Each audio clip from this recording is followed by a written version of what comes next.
ಕರ್ನಾಟಕ ರಾಜ್ಯ ಸರ್ಕಾರ, ಕಾಂಗ್ರೆಸ್ ಸರ್ಕಾರ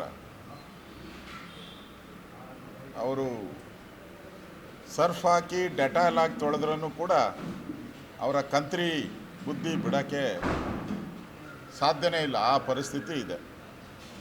ಮೊನ್ನೆ ನಡೆದಂಥ ಕ್ಯಾಬಿನೆಟ್ಟಲ್ಲಿ ಪೊಲೀಸರ ಮೇಲೆ ಹಲ್ಲೆ ಮಾಡಿರುವಂಥದ್ದು, ಕೇಂದ್ರ ಸಚಿವರ ಕಾರ್ಯವನ್ನು ಗಾಜುಗಳನ್ನು ಹೊಡೆದಾಕಿರುವಂಥದ್ದು, ಅಲ್ಲಿನ ಪಬ್ಲಿಕ್ ಮೇಲೆ ಹಲ್ಲೆ ಮಾಡಿರ್ತಕ್ಕಂಥದ್ದು, ದರ್ಗಾ ಹೆಸರಲ್ಲಿ ಕೋಮು ಗಲಭೆಯನ್ನು ನಿರ್ಮಾಣ ಮಾಡಿದಂಥ ವ್ಯಕ್ತಿಗಳ ಕೇಸನ್ನು ವಾಪಸ್ ತೆಗೆದಿರುವಂಥದ್ದು, ಕ್ರಿಮಿನಲ್ ಕೇಸ್ಗಳು, ಇದು ಅಕ್ಷಮ್ಯ ಅಪರಾಧ.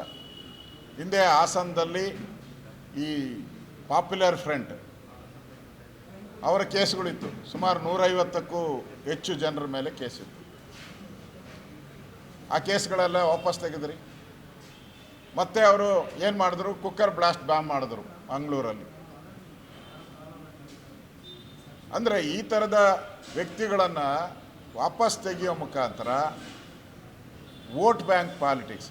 ರಾಜ್ಯ ಸರ್ಕಾರ ಎಲ್ಲ ಸಮುದಾಯಗಳನ್ನು ಒಟ್ಟಿಗೆ ತಗೊಂಡೋಗಬೇಕು, ಕೆಲಸ ಮಾಡುವಂಥದ್ದು ರಾಜ್ಯ ಸರ್ಕಾರದ ಕರ್ತವ್ಯ, ಕಾನ್ಸ್ಟಿಟ್ಯೂಷನಲ್ ಡ್ಯೂಟಿ. ಓದ್ ತೊಗೊಂಡಿರ್ತಾರೆ ಅವರು.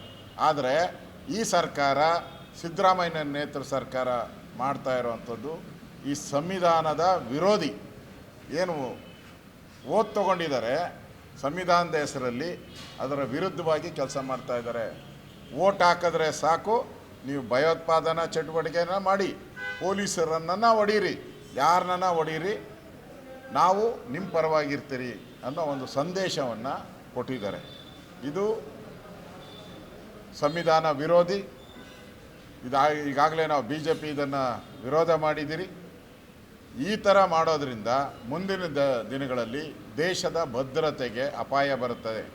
ಯಾವ ರೀತಿ ಈಗ ಬಾಂಗ್ಲಾದೇಶದವರು ಭಾರತದೊಳಗೆ ನುಸುಳಿ ಇಲ್ಲಿ ವೋಟ್ ಬ್ಯಾಂಕ್ ಮಾಡಿಕೊಂಡು ಸರ್ಕಾರದ ಹಣವನ್ನು ಲೂಟಿ ಹೊಡಿತಾ ಇದ್ದಾರೆ ಮತ್ತು ದೇಶ ದ್ರೋಹಿ ಚಟುವಟಿಕೆಗಳು ಮಾಡ್ತಾ ಇದ್ದಾರೆ.